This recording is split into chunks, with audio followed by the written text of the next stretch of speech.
The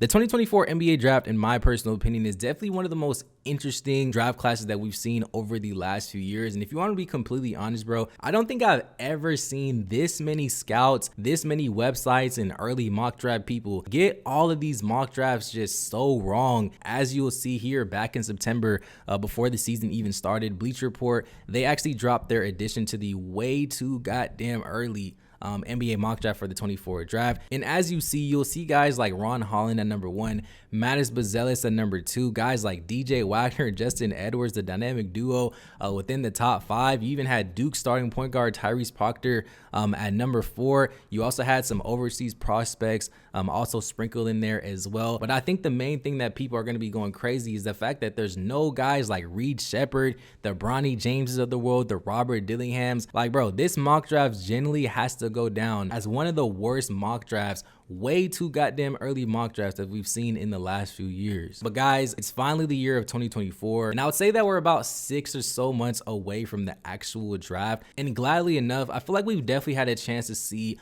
a lot of these guys play. I feel like we can tell who are the good players, who are the bad players, who are the overrated ones, who are some of the underrated ones. We've also seen some players blossom. And I think right now we're definitely at a good spot to really determine where exactly these guys are going to be falling in the 2024 NBA draft. And also too, Bleacher Report actually just dropped their latest addition to the up and coming 2024 NBA draft. And obviously, as you guys know, bro, it's a tradition on this channel that we have to talk about all of the latest mock drafts, all the latest rankings for college, for high school, all that. So in this video, we're going to be taking a look at Bleacher Report's NBA mock draft for the 24 draft, talk about some players that they got right, players that they definitely missed, some underrated players, overrated players. You watching this video, make sure you comment down below. What are your overall thoughts about this class? Let me know some players that definitely need some more respect. Like the video, subscribe to the channel. We're still close to 30K. Happy New Year, and let's get straight on to this video.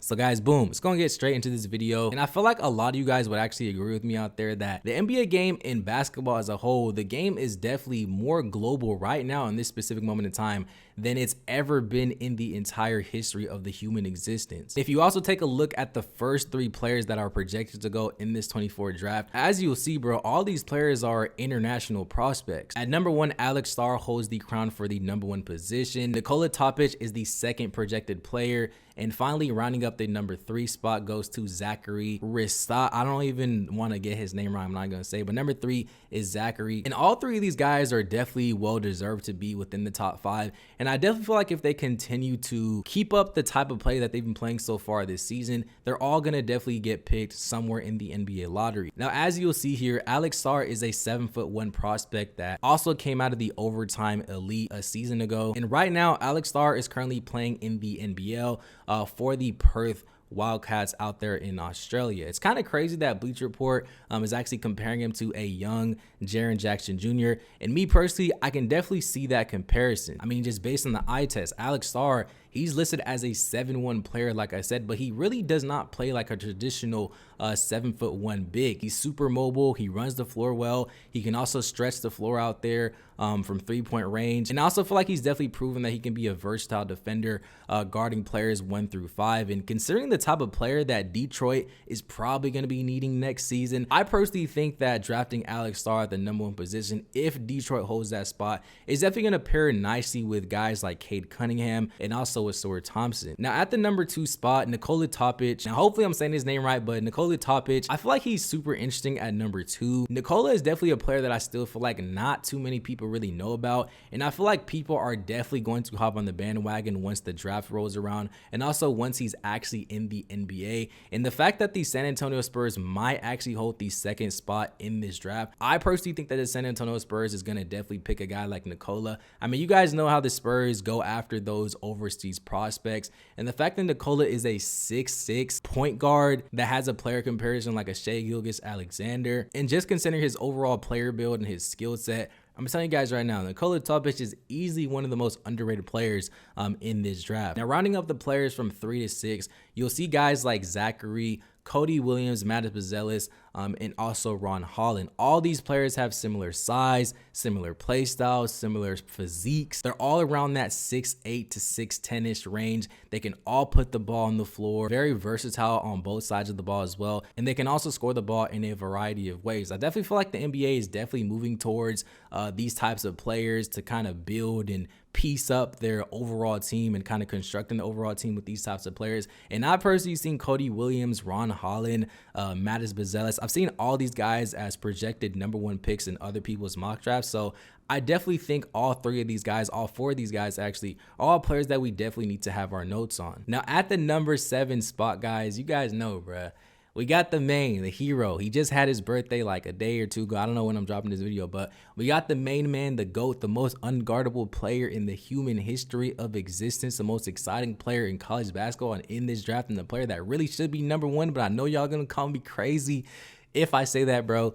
Guys, we have this man, Robert Dillingham, projected to go number 7 in this NBA draft. I really don't know how many times that I have to say this, but this man, Robert Dillingham, to me is easily proving that he can definitely be a significant player in the NBA, whether that's a player starting on a team, whether that's a player coming in rotation, coming off the bench, whatever it is. I do feel like Robert Dillingham is definitely going to be a significant player in the league. And whenever you're playing in a high level schedule like Kentucky, and you're actually playing well in those specific games, and the fact that you're showcasing that you can actually be efficient and score the ball in these types of games, I think he's shooting close to 50% from the field, 44 or 45% from 3. I mean, what more does this man Robert Dillingham has to do to really showcase that he's going to be a lottery talent? I mean, I feel like no matter what, how well this man Robert plays, I feel like scouts are always going to bring up the fact that these type of players typically don't make it. It's going to be hard for him to be a consistent player in the league, like they're always going to have something to say. But like I said, bro, me personally, bro, I'm taking this man Robin #1. Call me crazy. Now, Bleacher Report actually has Jacoby Walters ranked as the 8th projected pick in this draft. And it's kind of crazy. I've actually seen Jacoby Walters as high as #2 on some people's mock drafts. And I've said it in the past. I think I said it in my previous video. I see a lot of Bradley Beal in Jacoby Walters with just his mechanics, his shooting touch, his play style, and the fact that he also defends very well, especially on that collegiate level at the guard position. Like I said, I think number 8 is a pretty good spot for him. And also speaking about defending, as you see here at number 9, Bleacher Report has Reed Sheppard going in as a top 10 guy, bro. Like I said, bro, easily the best on-ball defender at the guard position in this draft, in college, whatever you want to call it. He's going to translate well to the NBA, bro. I'm telling you guys right now. And it's actually kind of crazy that this is the first time that I've actually seen Reed Sheppard on anybody's NBA mock drafts, whether it's on the first or second. I really don't know why these mock drafts don't have Reed Sheppard. I mean, I really don't know what he needs to do. The fact that this man is also, I think he's leading the entire nation, entire college in actually 3-point percentage. He's a top 5 to 10 guy in steals per game. He just knows how to play a role. And you guys know, bro, the absolute hardest thing to teach a player in the league, bro, is how to play a role, how to play in a system, how to shoot the ball. This man, Reed Sheppard, literally has all that, and he sacrifices, and he's a team player, bro. There's no way that Reed Sheppard should not be a top 1st round guy somewhere, bro. Pick this man, Reed Sheppard, bro. If you're watching this video and you're an NBA GM, bro, you're an NBA scout, bro, I don't know who be watching my videos. Just don't be that guy, bro, that passes up on Reed Sheppard, bro. I'm telling you, Reed Sheppard is definitely that dude. Now, skipping over to number 13, guys, as you'll see here, bro, we have this man, Mr. Isaiah Kohler, who was previously rated as a top 10 guy. I've actually seen him #1 overall in some people's mock drafts, but based on what Bleacher Report says about Isaiah Kohler, they mentioned that the early hype around Isaiah is fading as his shooting percentages continue dipping. His turnover rate remains high, and the USC losses continue to pile up. Rather than picturing a franchise point guard to build around, it's starting to look wiser to view him as a rotational guard who can help put pressure on the defense and rim and add some opportunistic playmaking. I don't know why that word was so hard to spell. While his shooting and decision-making have been problematic,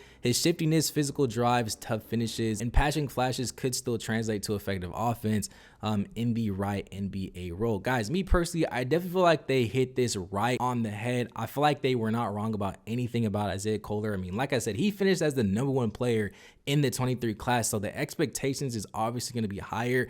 But when you just look at the turnover rate that he has, and also the fact that he hasn't really been helping his team get any significant wins despite playing with other great players, it's just kind of hard to take Isaiah Kohler serious to be that #1 pick. But Like I said, me personally, I still believe in him, but number 13 is really not too bad, bro. He's still in the lottery. Jared McCain at number 26. In my personal opinion, how Bleacher Report describes Jared McCain is exactly the type of player that he is. I mean, as you see, Jared McCain is definitely a shot maker who's just simply there to shoot the rock, bro. He's not going to do any more. He's not going to do any less. And I feel like it's kind of hard to pass on a guy who's shooting this well from three, especially when they're a specialist in that specific area. But Jared McCain at number 26, you really can't be mad at that. It's kind of crazy to see DJ Wagner, Justin Edwards, and Bradshaw all around that late first round, early second round, with DJ at number 28, Justin Edwards at number 33, and Bradshaw at number 40. It's kind of crazy. All of these guys were actually projected to be top 8 picks coming into this season. I mean, we know what's been going on with DJ Wagner and Justin Edwards. I feel like those two guys specifically has been not as consistent. They really haven't had their breakout game as of yet. They really haven't shown that they can be a lottery talents in this specific draft, but I'm still definitely high on both of these players. I think Justin Edwards is still going to translate well to the league. I think it's just going to be a mindset thing for a lot of these guys. Aaron Bradshaw, I'm super surprised that he's at number 40. I mean, he's a 7-foot and over guy who can shoot the rock. He's a great rim protector. He's great in pick and rolls. I'm not sure why he's at number 40, but I mean, like I said, it's still January, so all three of these guys can definitely showcase that they still can be a top first round type of pick. So Bronny James at number 47. I mean, guys, where do I even start, bro? I definitely feel like Bronny, this player in particular, is definitely the hardest player to actually judge where exactly he's going to be going to. We already know what he's been going through so far this season, but just based on what we've seen whenever he is actually playing on the court, the more I watch Bronny James, the more I realize that he is potentially going to translate well in the NBA if he goes to the right team. I think right now they project him to go to the Los Angeles Clippers, but like I said, as he's playing, the more comfortable that he's actually getting. I think he had a pretty good game last game. He's shooting very efficient from the field. I think just right now he's still trying to find his footing, still trying to find his role on this USC team. But Bronny is definitely a guy that needs to be starting for this USC team. He needs to be playing more minutes. I know that's going to come as he goes along, but the shooting ability, the transition play, his athleticism, his defense, bro, these are all things that I know will translate to the league. I think he just needs to improve on the consistency factor. But besides that, I think Bronny James going to number 47, to me, there's just no way that he does go this low, just considering who he is and what you're going to get with Bronny when you draft a guy like this. But Bronny's in at 47. Crazy, bro. But yeah, like I said, bro, that's the official NBA mock draft for the 24 class according to Bleacher Report. What do you guys actually think about this mock? Do you think they got it right? Do you think they got it wrong? Like I said, very interesting mock draft. Let me know down below, who did they miss? What are your overall thoughts? And I'll see you guys in the next one.